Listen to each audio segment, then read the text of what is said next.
मेनाक पर्वत के द्वारा हनुमान जी का स्वागत। जिस समय कपि केसरी हनुमान जी उछलकर समुद्र पार कर रहे थे, उस समय इक्ष्वाकु कुल का सम्मान करने की इच्छा से समुद्र ने विचार किया, यदि मैं वानर राज हनुमान जी की सहायता नहीं करूंगा तो बोलने की इच्छा वाले सभी लोगों की दृष्टि में मैं सर्वथा निंदनीय हो जाऊंगा। मुझे इक्ष्वाकु कुल के महाराज सगर ने बढ़ाया था। इस समय ये हनुमान जी भी इक्ष्वाकु वंशी वीर श्री रघुनाथ जी की सहायता कर रहे हैं, अतः इन्हें इस यात्रा में किसी प्रकार का कष्ट नहीं होना चाहिए। मुझे ऐसा कोई उपाय करना चाहिए जिससे वानर भी यहाँ कुछ विश्राम कर लें। मेरे आश्रय में विश्राम कर लेने पर मेरे शेष भाग को ये सुगमता से पार कर लेंगे।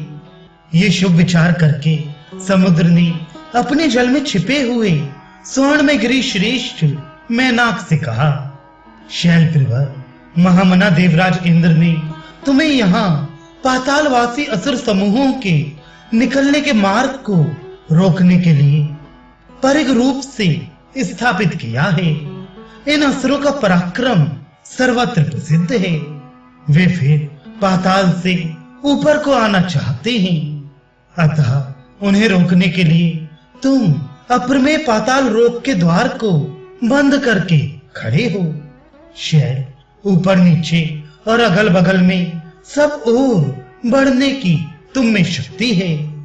गिरिश्रेष्ठ, इसीलिए मैं तुम्हें आज्ञा देता हूं कि तुम ऊपर को उठो। देखो, ये पराक्रमी कपि केसरी हनुमान तुम्हारे ऊपर होकर जा रहे हैं। ये बड़ा भयंकर कर्म करने वाले हैं। इस समय श्री राम का कार्य सिद्ध करने के लिए इन्होंने आकाश में छलांग मारी है। ये इक्ष्वाकु वंशी राम के सेवक हैं, अतः मुझे इनकी सहायता करनी चाहिए। इक्ष्वाकु वंश के लोग मेरे पूजनीय हैं, अतः तुम्हारे लिए तो वे परम पूजनीय हैं। अतः तुम हमारी सहायता करो, जिससे हमारे कर्तव्य कर्म का अवसर बीत न जाए। यदि कर्तव्य का पालन नहीं किया जाए तो वह सत्पुरुषों के क्रोध को जगा देता है।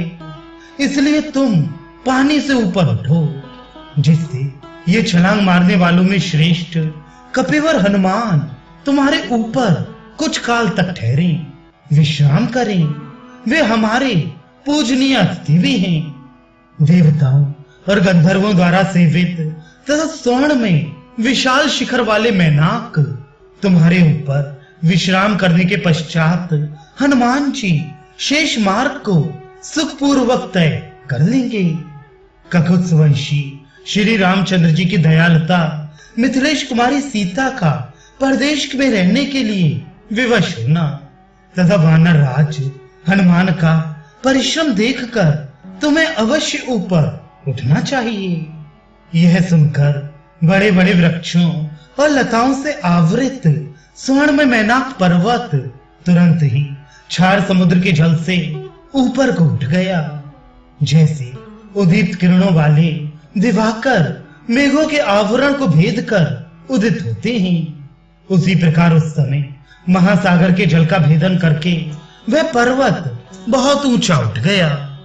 समुद्र की आज्ञा पाकर जल में छिपे रहने वाले उस विशालकाय पर्वत ने दो ही घड़ी में हनुमान जी को अपने शिखरों का दर्शन कराया।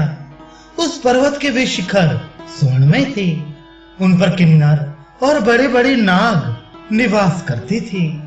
सूर्योदय के समान तेज पुंज से विभूषित वे शिखर इतने ऊंचे थे कि आकाश में रेखा से खींच रहे थे। उस पर्वत के उठे हुए स्वर्णमय शिखरों के कारण शस्त्र के समान नील वर्ण वाला आकाश सुनहरी प्रभा से उद्भासित होने लगा। उन परम कांतिमान और तेजस्वी स्वर्णमय शिखरों से वह गिरिश्रेष्ठ मेनाक सैकड़ों सूर्यों के समान दैदीप्यमान हो रहा था।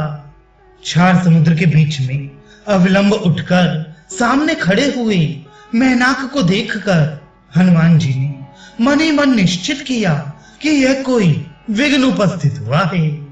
अतः वायु जैसे बादल को छिन्न भिन्न कर देती है, उसी प्रकार महान वेगशाली महाकपि हनुमान ने बहुत ऊंचे उठे हुए मेनाक पर्वत के उस उच्चतर शिखर को अपनी छाती के धक्के से नीचे गिरा दिया।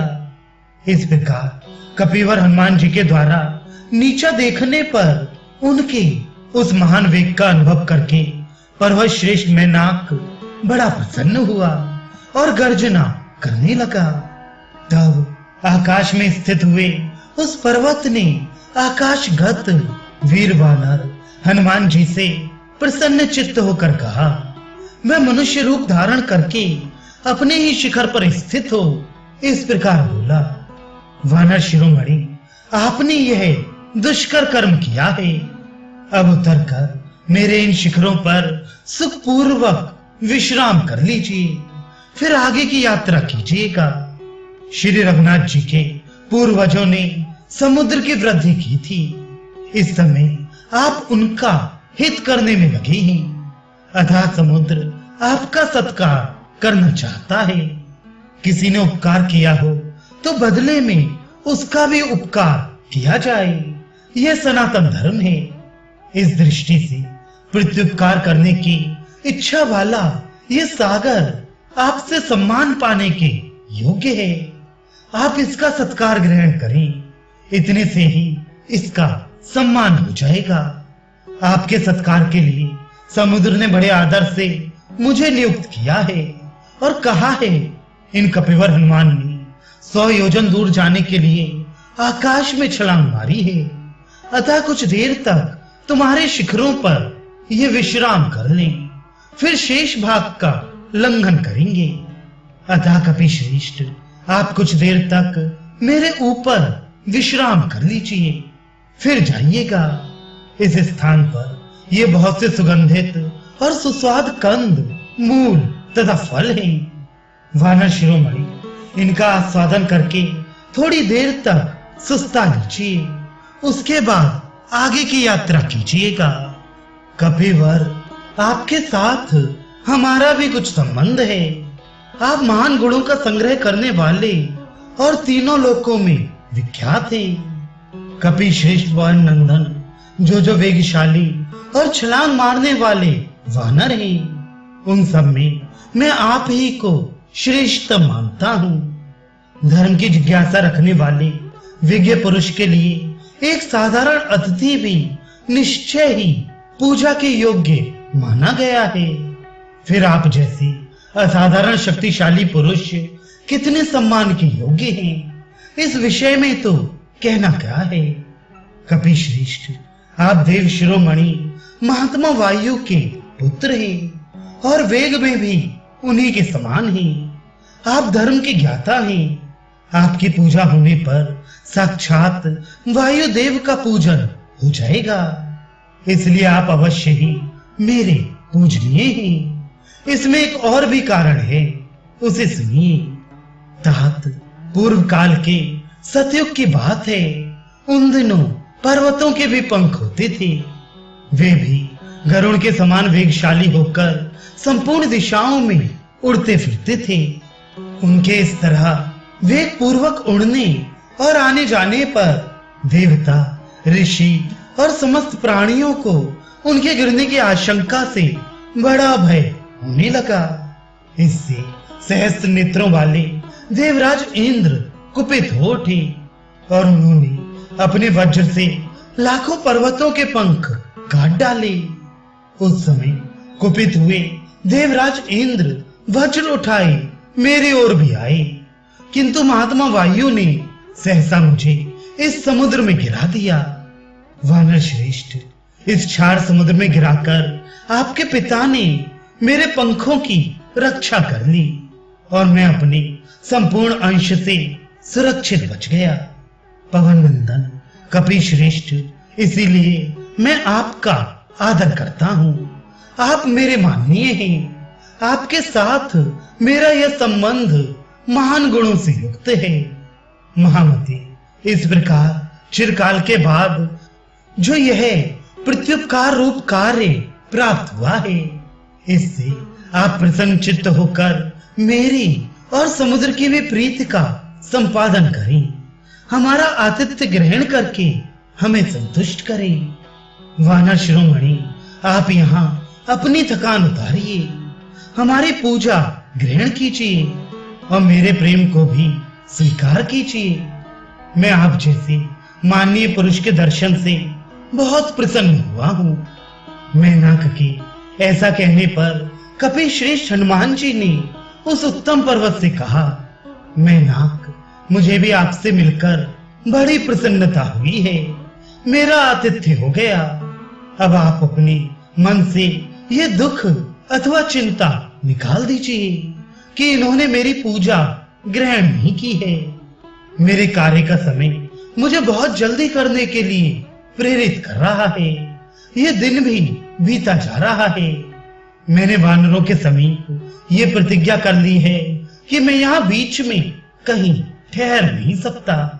ऐसा कहकर महाबली वानर शिरोमणि हनुमान ने हंसते हुए से वहां मैनाक को अपने हाथ से स्पर्श किया और आकाश में ऊपर उठकर चलने लगे। उस समय पर्वत और समुद्र दोनों ने ही बड़े आदर से उनकी ओर देखा, उनका सत्कार किया और यथोचित आशीर्वादों से उनका अभिनंदन किया। फिर पर्वत और समुद्र को छोड़कर उनसे दूर ऊपर उठकर अपने पिता के मार्ग का आश्रय ले हनुमान जी निर्मल आकाश में चलने लगे। तत्पश्चात और भी ऊंचे उठकर उस पर्वत को देखते हुए कपि श्रेष्ठ पवन पुत्र हनुमान जी बिना किसी आधार के आगे बढ़ने लगे। हनुमान जी का ये दूसरा अत्यंत दुष्कर कर्म देखकर संपूर्ण देवता, सिद्ध और महर्षि गण उनकी प्रशंसा करने लगे। वहां आकाश में ठहरे हुए देवता तथा सहस्त्र नेत्रधारी इंद्र उस सुंदर मध्य भाग वाले स्वर्णमय मैनाक पर्वत के उस कार्य से बहुत प्रसन्न हुए। उस समय स्वयं बुद्धिमान शचीपति इंद्र ने अत्यंत संतुष्ट होकर पर्वत श्रेष्ठ सुनाम मैनाक से गदगद वाणी में कहा, स्वर्ण में शैलराज मैनाक, मैं तुम पर बहुत प्रसन्न हूँ। स्वामी, तुम्हें अभय दान देता हूँ। तुम सुखपूर्वक जहाँ चाहो जाओ। 100 योजन समुद्र को लांघते समय जिनके मन में कोई भय नहीं रहा है, फिर भी जिनके लिए हमारे हृदय में ये भय था कि पता नहीं इनका क्या होगा, उन्हीं हनुमान जी को विश्राम का अवसर देकर तुमने उनकी बहुत बड़ी सहायता की है। ये वानर श्रेष्ठ हनुमान दशरथ नंदन श्री राम की सहायता के लिए ही जा रहे हैं। ये वानर श्रेष्ठ हनुमान दशरथ नंदन श्री राम की सहायता के लिए ही जा रहे हैं। तुमने यथाशक्ति इनका सत्कार करके मुझे पूर्ण संतोष प्रदान किया है।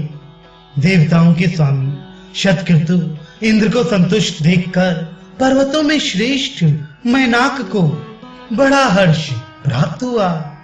इस प्रकार इंद्र का दिया हुआ वर पाकर मैनाक उस समय जल में स्थित हो गया और हनुमान जी समुद्र के उस प्रदेश को उसी मुहूर्त में लांघ गए।